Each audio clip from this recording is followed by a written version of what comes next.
bench. At the bench. Hi, everybody. Hey, it's Friday. Rod and Greg. I missed you last week. We have lots to make up for, all that business. So we have 2 weeks of guitar madness. So tomfoolery. Yeah. Tomfoolery. Why does Tom get picked? Made it to Harrisburg? Why isn't it Rod foolery? Why isn't it Bill foolery? Who was Greg Tom? And what did he do? Who was Tom? That's what I want to know. He's a fun guy. He's a fun guy. So is a mushroom. Yes. Hey, how's your weeks? Weeks were good. Last week I wasn't around because I was at Yngwie Malmsteen sound check. Okay. And my buddy Phil plays guitar with a guy named Kurt Deimer, Deimer, out of the American Northwest. And so I met Kurt a while ago, and Kurt was at Club XL in Harrisburg opening up for Yngwie Malmsteen. So I went by to say hi to Kurt, but not Phil, because Phil was doing his side gig as guitar player with Bon Jovi in Nashville that night. So I went in the afternoon, and I wanted to get there during sound check, and I did, and my ears are still ringing.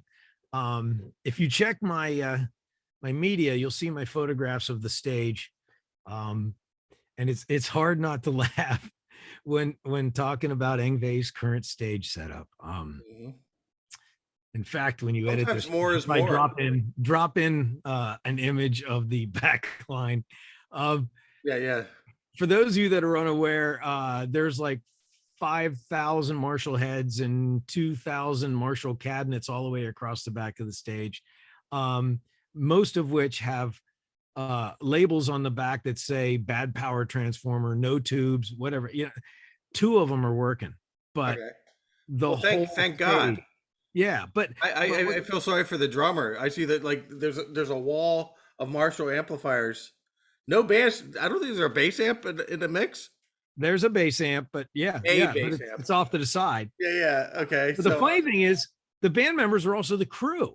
They don't have separate crew members. So the drummer is carrying Marshall heads in and out, and these vintage Marshall heads should be protected, not constantly banged around by locals and drummers and whatever. I mean, they all look tagged up. And it's just, and they're hollow. They're being thrown into trouble. No, a lot of them are actually intact. They just don't work. It's silly. It's silly. And loudest stage volume of my career. I have never, ever witnessed that kind of volume. In fact, over by the monitor board, there's this weird like standing wave. It's usually a little louder at the monitor board than a lot of venues, because just the topography, if you will, and the stage is hollow, so you get this low end resonance coming from underneath the stage. But it was so loud, I couldn't believe it. And at one point, Yngwie said to the front of house guy, I need some reverb on my guitar. And the front of house guy said, your guitar's not in the mains. So he couldn't put reverb on it. Yeah. Because his stage could be in the mains. Yeah, and Club XL is huge. It's an aircraft hangar. Yeah. And he was so loud on stage that he wasn't even in the front of house. Yeah. Crazy. But you know what? The guy sells out everywhere he goes. He's got a lot of talent. I had posted somebody put a video up on Facebook, and I had posted that, he plays 2 solos, and then blends them together and then plays on and on and on. And that's just in one song. Yeah. So a whole night of them is, I didn't go back because, I heard everything I needed in 30 seconds of sound check. But this guy unfriended me because he disagreed with my opinion, and but I can appreciate the talent, but good Lord. No, I think the thing with Yngwie, he's not a lovable guy. No, he's a hard man to be friends with. I have a lot of history with that. Yeah, and we don't He's get not a along. lovable guy, and it's like, and nobody roots for the person that is full of himself. And it's like I'm gonna go on the record to say that the Steeler record and the first Yngwie Malmsteen Rising, Rising Force. The yes, Rising Force record is brilliant. yes, yes. But Yngwie This hates is singers so much. He hates singers so much. He's doing the singing, and he's yeah, moderate would be a compliment when it comes to his vocal talent. And I don't understand why people would do that. Why you would say to your audience, you know what, you're just going to get what you get, instead of saying, I want to do everything I can for you. I want you to really enjoy this show. well, I'm going to get the best people I can, and I'm going to spend the money that I'm making, because he gets a lot of money. I know what he got paid. And he made enough money to afford a crew and a singer. Let's just put it that way. But by the same token, it's difficult for me to not let my personal opinion of the man cloud my judgment, good. because Let's I know put your people that tongue have in your been opinion. waiting. Yeah, I know people that have been waiting a long time to see that show, and they had the best time of their life. So, God bless them. But anyway, Phil wasn't there, of course, because he was in Nashville.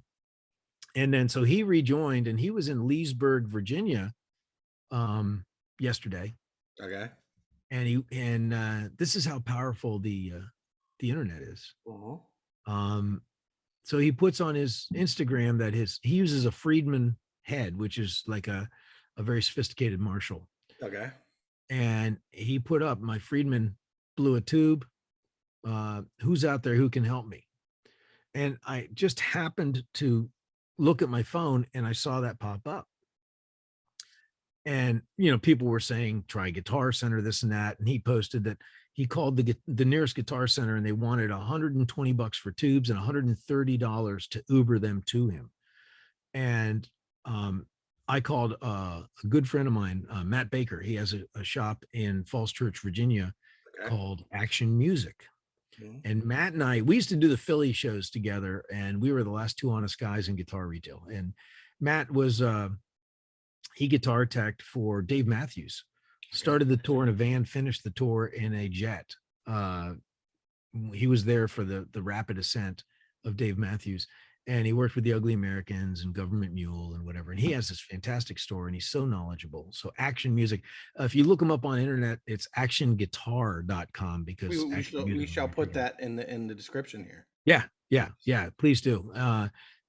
He has so much really cool vintage stuff, and on occasion I go down. He's so busy that on occasion I will go down and spend a few days and help him dig through his repairs. And he's gracious enough to allow me a bench and tools and everything, and I'll go down there and I'll just bang through setups all day and help him catch up on his backlog. But anyway, so I reached out to Matt and I said, hey, my buddy Phil needs a little help. Here's his number. And Matt reached out to Phil. They connected. Matt is a Friedman dealer, so he grabbed everything he needed, jumped in the car, drove 45 minutes over, and retubed the amp, checked the bias resistors, the screen resistors, put new fuses in, blah, blah, blah, got it up and running, and Phil was able to play the show. He had a backup. He had a JCM 800 as a backup, but he really wanted to use Friedman. And irony is, looking at Phil, there's photographs out there of Phil on stage with his single Friedman running into a direct box with this huge wall of Marshalls behind him. But anyway, it's really kind of cool because because he's on Yngwie's stage. Yeah. But the interesting thing was that through the internet, a guy that needed help not only got help from myself and from Matt, but dozens and dozens and dozens of people went on there and said, I'll bring you tubes. We already had them hooked up. But it's amazing, because there were a few shitheads that went on there and like, oh, you're Mr. Big Rock Star, you should have this and that, whatever. And those people you can't tame. But to see the outpouring of support and the people offering to jump to help somebody that they don't know, it was really, really, really heartwarming to see that, to see how many people were willing to go out of their way to help a guitar player. Yeah. And I thought that was The fantastic. support, the support. Yeah. That's what it means to be good to each other. Yeah, we should all be good to each other. Yeah. We Yeah. should And trademark he's that. somebody I would be good to. Be good to Rod. That's Well, you know what I mean? It's like, as I said, it's like energy. You create your energy. absolutely so what you reap. If the seed you were planting gave you a plant with one seed, then just eat the seed. But the Mhm. seed that you plant gives you a plant with thousands of seeds. So Mhm. the harder you work at being positive, the better off the world is. Yes. And hey, speaking of positive, so those of you out there, if you've been looking at my Instagram, which is Greg Platzer I Guitars, see. I see lots of motorcycles. yeah, well, yeah, there's motorcycles. Um, yeah, Facebook and Instagram is Greg Platzer Guitars. Yeah. I'm doing a few. There's a few things that have gotten a lot of attention, Uh huh. and one of them is this. There's a gentleman out of Nashville that has this 1959 Les Paul Jr. that he sent to me. This was originally cherry, but it's faded out. You can see a little bit of the original color there. Hmm. It had a wrong guard, so I made a proper guard for it, which I haven't antiqued yet. So you can see just how clean that is. And when you look on my Insta, by the end of the day, that's going to look like a proper 1959 um, guard. I'd ask you how do you do that? But I know, Well, I'll show a couple pictures, but not everything. of course, you don't. You What I'm going to do is, in general, I wouldn't what expect you to. I should have, if I would have thought about that, I would have had one of the real ones out to show you the difference in wear. But I'll do that on the Insta. I'll show what I'm going for and what I have, and Mhm. then essentially the strings would be right here. So there's little if any wear underneath where the strings are, but we're going to have a lot of pick wear. The edges are going to get rounded because these are very freshly Mhm. cut edges. Yeah, there you can see. And 59. so there's going to be some distressing and a little bit of curling. Mhm. Um, so this is actually acrylic, whereas the original piece was nitrocellulose, Okay. and they sometimes they can gas off, and essentially they rot, they oxidize, and they shrink and they become flammable. This material, the nitrocellulose material, is what film was made. Celluloid is Yeah. nitrocellulose, and like we've talked before, I believe, about how the original silent movies, everything has to be digitized because the film becomes unstable. Yeah. Yeah. And there are situations where there will be a film from the 1920s. They'll open the can, and the oxygen, and you've got a huge fire, and the film is gone. But anyway, so fresh guard. The bridge, of course, is not on. It's laying around here somewhere. And then, but the interesting thing about this was a broken headstock. And if you look, there's just a little bit that I have to do a little blending right there. But if you look close, this has been resprayed and antiqued. So you can see the finish and everything like that looks like old. That's the original logo on there and the original Les Paul model Mhm. screen print that I had to touch up a little bit. Yeah. And on the back, um, this guitar had what's called a stinger. On deluxe jazz guitars, they would paint the back of the headstock black and go down here to a point, and they called it a stinger. And then they'd put the serial number on in yellow. And because this guitar had been broken, the headstock had been broken in half at an angle across like this. The repairman had the brilliant idea to put a stinger on there and then use a completely improper stamp. And so what I did was I took lacquer thinner and 4/0 steel wool and very, very, very carefully went down in there and let's see if I can get a little light here if it'll help. And I went down in, and you can see the original serial number is still there. Wow. And Unearthing. yeah, and so the whole idea is that now the guitar is a little more original. I mean, I have proper ink stamps and everything that look like the original thing. They're very, very close. Yeah. The stampers that Gibson used in the 50s eventually wore out because they were made of rubber, were thrown away, and the manufacturer doesn't exist anymore. Yeah. So nobody has exactly the same Yeah. font, but there's one out there that's really close that myself and a lot of guys use. And then also I put a spline in, I routed and put a spline in to strengthen this because there was a sharp edge right here and it was a weak point.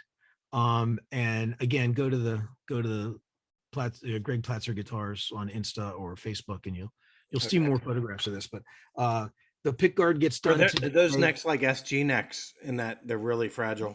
Like they're really Well, yeah, all of them are, because they're prone made of to, mahogany. And if you look at it, there's not a lot of material there to begin with. And then they route a huge hole for the truss rod nut. So there's only about a 1 square inch of cubic inch of square inch of mahogany there, and mahogany being an open grain wood, it breaks rather handily. So yeah, it's a recipe for disaster, but it's why the guitar sounds so good too. right. And once you repair it using hide glue, don't ever use epoxy to fix a headstock. There are those that swear by it, but it's wrong, because you're putting a layer of plastic in between 2 pieces of wood. It doesn't work. I use hide glue, and when you repair it with hide glue, and then sometimes I have to put splines in, you're increasing the rigidity in a very, very, very fragile area, and the guitar actually sounds better. It's worth half as much, but it's a better guitar as a result of the repair. Yeah. Most of my stage guitars are actually headstock repair guitars. Because then I can really trust them, and B, I got them cheap because they were broken, you know. Yeah. So that's a 59 Junior with the most gorgeous checking and wear, and I just love the way these things look after, once they've been used. And then another thing I've been working on, and I can't say the name of the band, Of course. but this is the body, and you'll see me build this out of just a square piece of, this is black Carina. Carina is limbo wood out of Africa, and it's very light. It's like mahogany. If you took mahogany and bleached it and made it really light, you'd get Carina. The Flying V's and Explorers in the 50s were made out of Carina. In fact, if you look, oh my goodness, is that an Explorer body out of Carina back there? Why, yes, it is. So anyway, black Carina is called black Carina because the wood is almost transparent, and so any minerals that it absorbed out of the wood, you'll see, basically, because it traveled up through the vessels and underneath the bark and deposited in the wood. And if we look at the end grain, you can see where, basically this is a growth thing where it was it absorbed a lot of minerals. And on this particular piece, though, if you look closely, see if I can get this right there, you'll see a little bit of a line right there where the figure is interrupted. And the reason is because the artist told me that this guitar has to weigh 6 pounds or less. Okay. And to do that, what I did was I shaved the top off. Basically, I went down 1/4 of the thickness and we cut it off to the depth of right here. And we cut it off, and then I routed out the thicker part, the body. Essentially down in here, there are these huge channels routed out down to this thickness right here. You can see the control cavity. Okay, I see it. Yeah, and that's hollow. Like if you look in there, you can see like the chambers and everything like that. So it's How does that affect the sound? Well, first off, it makes it lighter, so the artist is happy. But second off, it adds a warmth and a bloom to it when you hollow it out. Not so good for extreme metal, but very good for bluesy rock. And I've got a vintage Telecaster bridge that will go right there. That's why that hole is so weird looking, because of the Telecaster pickup that will go in there. And I don't have the neck handy, but the neck is flame maple with actually, well, I'll show you the bass neck. You put that there. And here is the bass neck. And I'm going to cover the artist's name there so you can't see it. But you can see the maple. And the interesting thing about this is roasted maple. It's torrefied. Basically what they do is to simulate old wood. They take the maple or whatever wood they're using, but in this case maple, and they'll put it in a vacuum. They'll heat it up to 100, I think it's 140 degrees, 120 degrees, 140 degrees, and then kick on the vacuum, and what it does is that pulls all the resins and saps and sugars Mhm. out of the wood, and the wood shrinks a little bit, and it simulates wood that's been basically air dried for 100 years. And what you get is a denser, um, more resonant piece of material, and also it darkens it and it enhances the grain. And on this thing, what I did was I actually to get this sort of cool color and to get the grain to flip flop. There you go. You can see it flip flopping. Mhm. Um, I have an old Harley um, Sportster chopper, and I went for a nice long ride, and I got that oil good and hot, and I sanded this to 600 grit, and then I took that oil, I drained some oil into a vessel, and then I burnished that oil into the finish, Artistry. and that's how I got it to look like this. And you can see, Yeah. there we go, you can really see the figure now. And Yeah. and so it's going to look really good on stage. Yeah. And the guitar neck looks pretty much the same. Yeah. And so that's some of the stuff I've been working on this week. I hate Telecasters, so I built myself one. Okay. This is more Carina, and this really cool pickguard material I got from a guy that bought a ridiculous amount of it from China. And I saw that on one of the builders pages that he had made a pickguard out of this. And I reached out to him. I said, dude, I love that material. So he sold me some of it. And the back plates and such on those Carina guitars, I'm going to make out of this material. But this is also Carina. This was a square piece that was rejected by Gibson in the 50s because it had some wormholes and some mineral streaks. There's a little bit of, it's not quite black Carina, but there is some mineral streaking.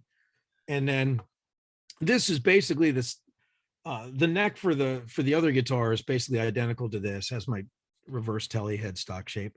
Okay. And I like backwards headstocks because that way the high E string is the shortest string, like on a Les Paul. Right. So string tension is a little easier for a Gibson style player like myself.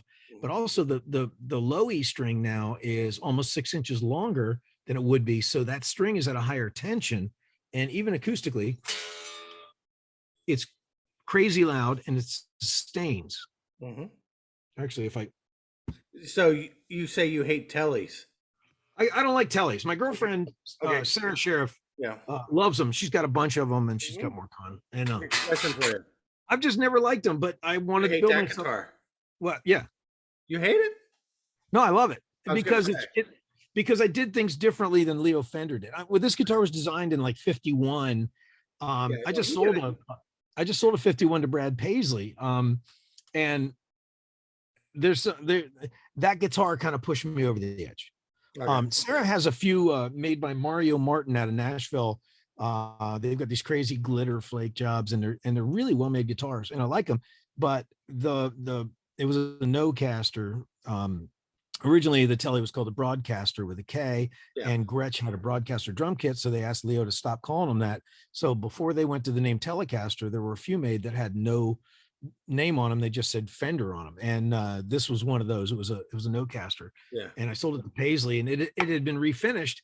And what people don't Mutual realize is friend that has Paisley, one of those. yeah, well, I'd like to see it. Yeah. But Paisley is he's gotten into refinishing guitars and antiquing them and stuff. That's a little hobby of his. So Yeah. he bought it, and he was planning on refinishing it and antiquing it. And I had already done the neck, and he was going to do the body, and then he got it, and he likes it the way it is so much he's not changing a thing on it. So that's really kind of cool. But that guitar made me decide, you know what, I need to see if I can capture this vibe. I did a few things different. Where the neck joins, I put the neck plate at a bit of an angle. So instead of having this point right here grab onto you when you're playing, you can get your hand up in there. Yeah. I made the cutaway just a little bit deeper. The contours are not quite exactly like a Telecaster, but pretty close. Unfortunately, this is all looking left-handed. And then this is not torrefied maple. This is just regular flame maple from laying around.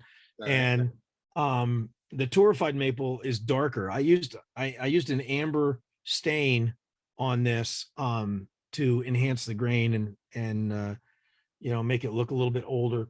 Mm-hmm. But it's out of tune and very loud.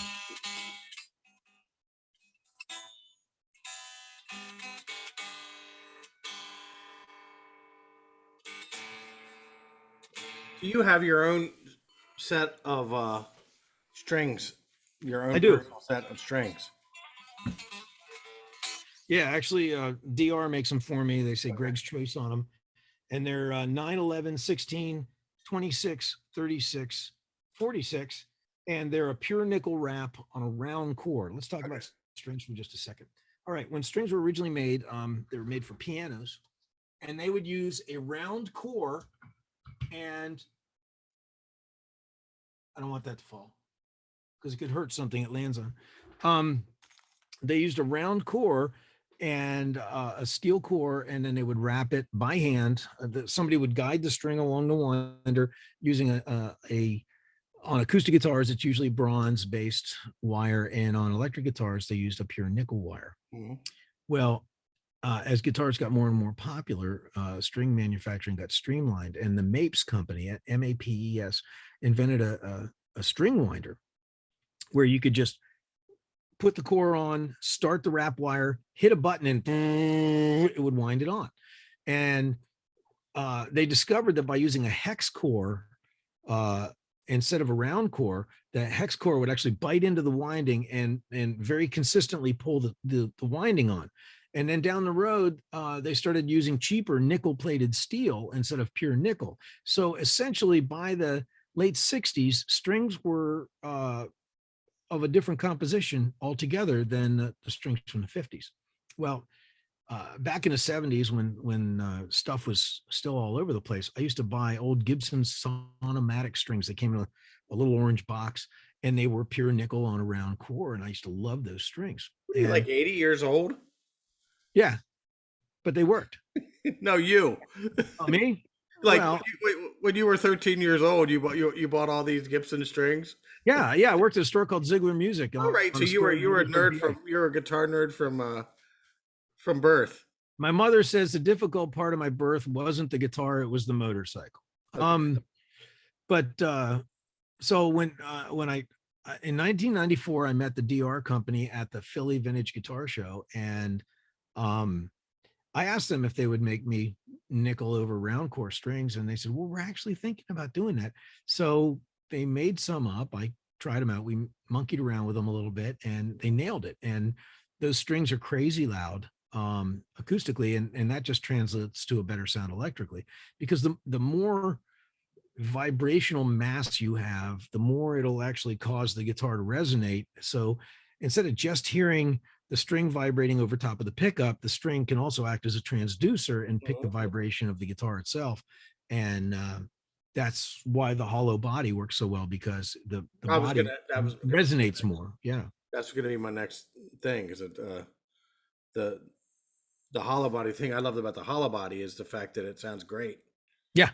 Yeah. Right. And the other thing is, let's talk about relative weight of guitars. In the 70s, everybody was putting brass hardware on their guitars and making them really, really heavy. I mean, a lot of the 70s Gibsons weighed 4,000 pounds. Actually, I had a 77 Les Paul Custom that weighed 13.4 pounds.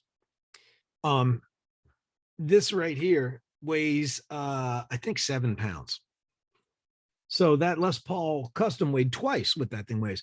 And I don't like heavy guitars, A, because I have arthritis, but B, because heavy guitars don't vibrate. All that mass absorbs the string vibration. And so it does make the pickup a lot more important, but the body resonance is not even a factor. And these Les Paul Juniors, made out of very dry wood that was air dried for 30 years before they cut it into guitars, they're fantastic because they resonate. I've never played a heavy acoustic guitar that sounded good. The lighter the acoustic guitar, the louder it is. And so that translates into electrics as well. That being said, electric basses, I actually prefer them to be a little bit heavier to reduce the body resonance, because it stops them from being woofy. An electric bass sounds a lot more piano like, if you will, if it's not resonating all over the place. So, there's this, there's that, whatever. Question. But anyway, Real quick question for you. yep. Most of the Les Pauls we like are not the customs. Well, I love customs. I got a bunch of them. I love them. Okay, now what is Gibson's doing? What is Gibson doing now with customs? I have no idea. You'd have to talk to Gibson. They just change ownership. I have no idea what they're doing. They're doing some cool things and they're doing some really dumb things. Okay. But customs were basically, the cool thing about the custom is it's all mahogany. In fact, this is a guitar I'm building, and it's a mahogany back inside. Well, a mahogany body, and I used mahogany for the top instead of maple, like we're used to seeing on Les Pauls. Because I like the way mahogany 1950s Les Paul custom sound, because they didn't have the maple cap, so they're warmer sounding. This is going to be like a Junior. It's going to have a wraparound tailpiece and a P90 like the 59 Junior over here, but it's going to have the arch top, as you can see. It's got the carved top and the binding. That's an artistry. Yeah, it's going to be cool. And you know what? We'll be checking in on this guitar in future future shows. The neck is actually, the neck is right there. I was clamping that up when you called me. Yes. Clamping the headstock. Required 2 hands. Yeah, that required 2 hands. So, and I just got buzzed. I have to go move a car. Somebody has a car in getting worked on. So I'm gonna have to cut this short. But we are done as usual. We are done. We are done. It's a pleasure talking. Another week of At the Bench. At the Bench. Thank you, Uncle Greg. Thank you, my dear sweet nephew. Well, yes, or probably yes, brother. It's more like it. You were always my favorite nephew. All right, good. So thankful for this every week. Yeah. So next week we see you in 7 days, hopefully. Yep. Updates on the current projects and maybe some new updates on the new stuff every week. Thank you, everybody. At the Bench. Thank you. Later. Be good to each other. Be good to each other. God bless you all.